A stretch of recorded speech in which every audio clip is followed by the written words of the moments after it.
Hello everyone, I'm back again with day 2 of my 30 days of anxiety vlogs. Today I'm going to talk about my initial diagnosis of anxiety and depression, which can possibly be triggering to some people. So this is just kind of like a trigger warning at the beginning to let you know that I will be talking about my diagnosis, um, presenting situations, including suicidal thoughts and things like that. So, just to let you know before you watch, if this is something that is completely going to trigger your own anxiety and depression, just don't watch it. Um, that's all I really wanted to say at the beginning. Actually, I'm lying. I just wanted to say a massive thank you for all the love and support on my first video. Like, I've just had this like outpouring of love and support, and just nice messages from people saying, it's really good that you're doing it, and other messages as well from people saying like, I suffer with depression and anxiety, and it's really nice to see somebody talking about it. So I'm in good spirits about doing this. I wasn't sure if it was a good idea or not, but I've kind of been told that it's a brilliant idea, so that is good. I have actually found my letters from my psychiatrist from when I was initially diagnosed, after I basically had a bit of a mental breakdown. Um, so this was the 25th of December 2013. Or sorry, the 25th of September 2013. So this was just after I started sixth form. I had had anxiety basically the whole summer before, quite badly. I kind of just attributed it to doing my GCSEs, but after my GCSEs finished, the anxiety didn't, go down or deplete. It just sort of stayed fairly high where it was. And we actually went on a family holiday that year, and it should have been a really, really happy time, and it just wasn't. I was literally in the most horrendously low place and just in a bad mood, and I honestly thought that how I was feeling was normal. I absolutely didn't think that I had any form of depression, you know, because from what I, had read about depression, like, it was much worse than what I was experiencing. And I just thought, oh, God, like, maybe I'm just going crazy or something. Um, so, yeah, it was a really hard time. And because I was 17, I had just turned 17.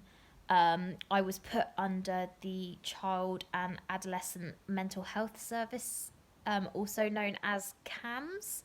Um, and I, on this particular day, it was time for me to go to sixth form, and I didn't want to get on the bus, and I started having this basically massive panic attack. And I had been feeling really, really down for a long time, but I didn't tell my family because I didn't want to upset them or be a burden. So, I just kind of carried on being in this really low mood.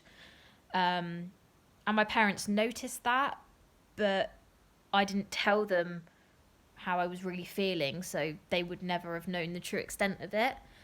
Um, and so, yeah, I was meant to be going to sixth form, and I basically just collapsed in a ball on my landing in my family home and just burst into tears. And my mum was like, "What is wrong with you? Like, you know, why are you on the floor crying, you have to go to sixth form. And I was just like, Mum, I can't do it. Like, I'm just having this massive panic attack. And, it was getting really heated and I was crying.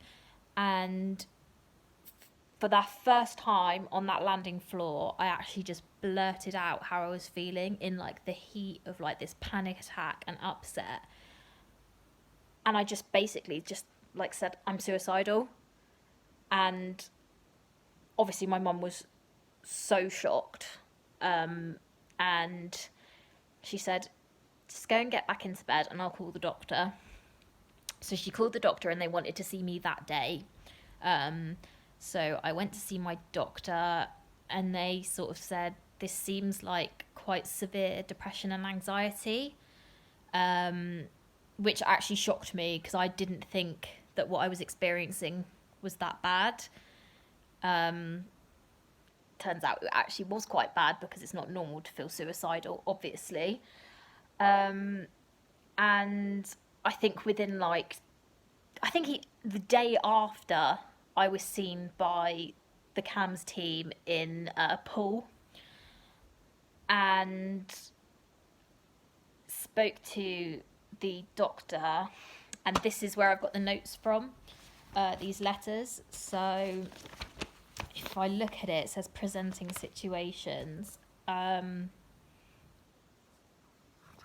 Charlotte has experienced suicidal thoughts that sometimes feel like nightmares. However, they are getting more frequent and intruding and distracting routine life. If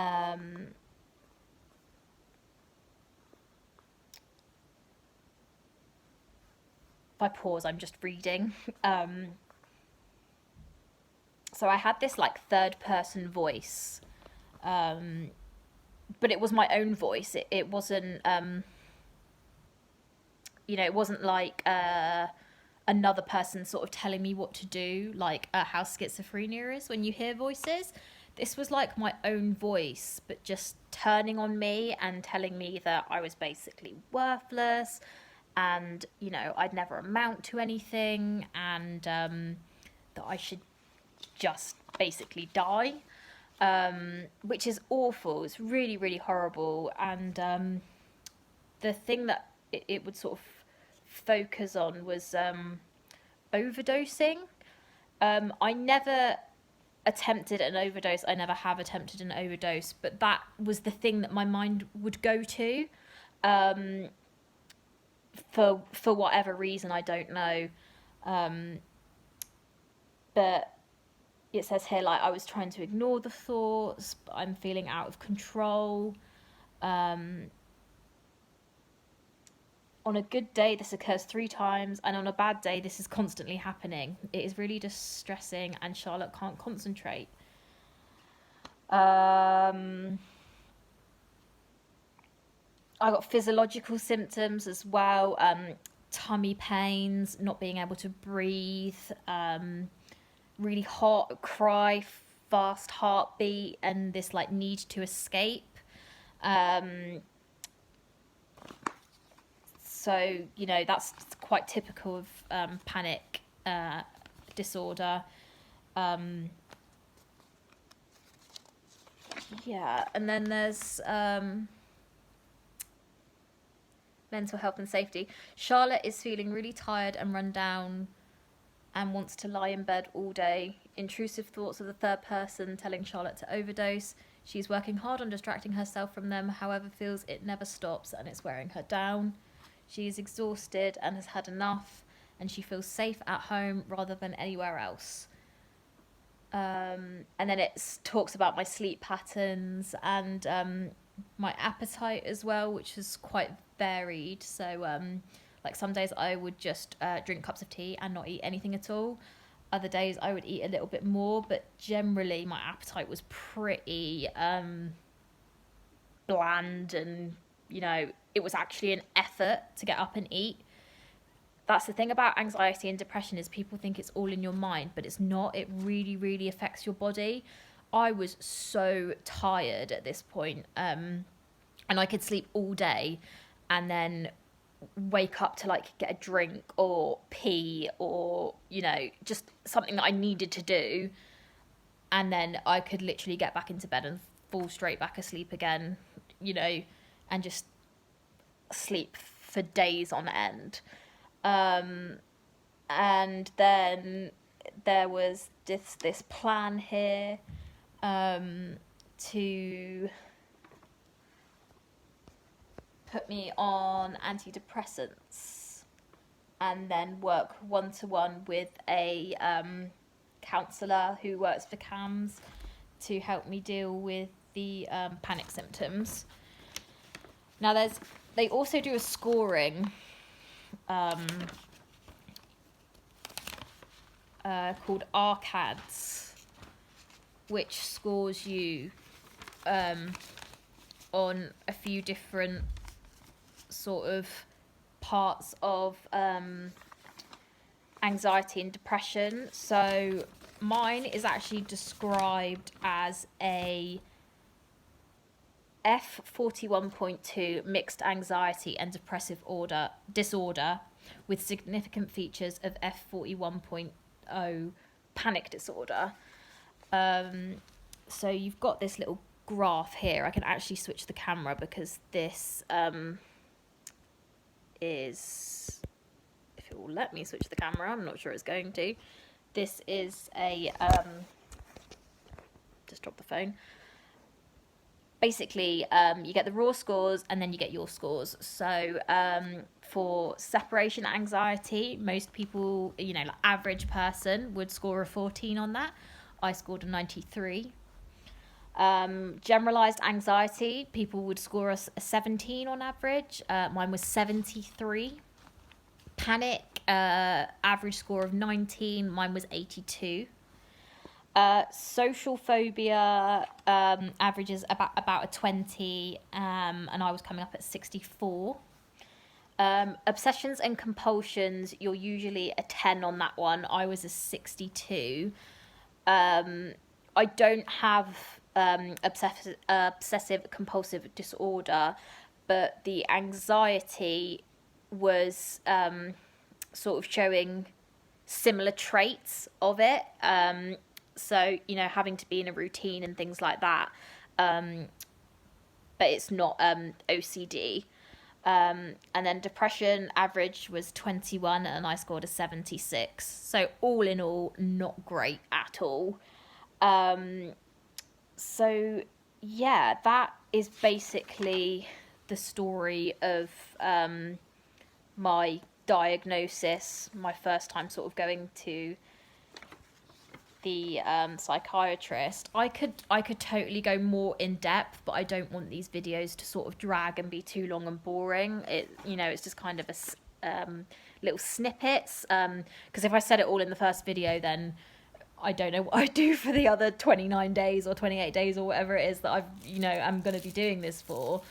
So that was just sort of a brief thing about my sort of diagnosis and how it started. I would say today my mental health, if I had to score it out of 10, probably this morning, if 0 is like low anxiety and things like that and 10 is high, this morning I was probably about a 6. At the moment I'm going through a sort of stage of being quite anxious to leave the house. I don't know why. I have to have a very minor outpatient operation tomorrow for something completely unrelated to the anxiety and depression. So that probably isn't helping because I'm probably a bit worried about that, which is a totally normal thing to be worried about. So yeah, I think that might not be helping, but I would say probably this morning it was about a 6, and then throughout the day and towards the end of the day it sort of settled back down, and I would say I'm at probably a 4 now, so still a little bit anxious but a lot more chilled out, not so like frantic. So if you've actually got this far into the video, I would love you to comment your mental health rating out of 10. 0 being like, you know, totally chilled out, 10 being like, oh, or like, you know, busy mind or whatever. Do you know what I mean? Just rate your mental health and tell me why you chose that score, because I'd be really interested to see it and to sort of see the variations of how people, you know, were feeling today. I will do that little part at the end of each vlog, you know, that score out of 10. Also, the GoFundMe page is now set up, so when I post this video I will post the link, and I would really appreciate any donations. I mean, like, donate 50p, like anything is fine. It's going to Dorset Mind, which is a wonderful charity down here in Dorset. Mind is actually across the UK, but this is the it's the Dorset one that I've chosen because it's the closest one to where I live. And yeah, thank you for tuning in today too, and I will be back tomorrow. I'm being sedated for this operation, so I might actually be a little bit out of it, but I have, you know, decided that I will still do day 3 tomorrow and so on. So, yeah, also, if you've got any questions that you want me to address, do, you know, comment them and I'll write them down, and I'll get round to them in some sort of video to answer questions for you. And that is whether you suffer with anxiety and depression, or you think maybe your child is suffering with it and you want, you know, to ask a question about that, you know, just anything. I'm really open to it. And again, share this video as much as you like, and I will speak to you tomorrow on day 3. Bye.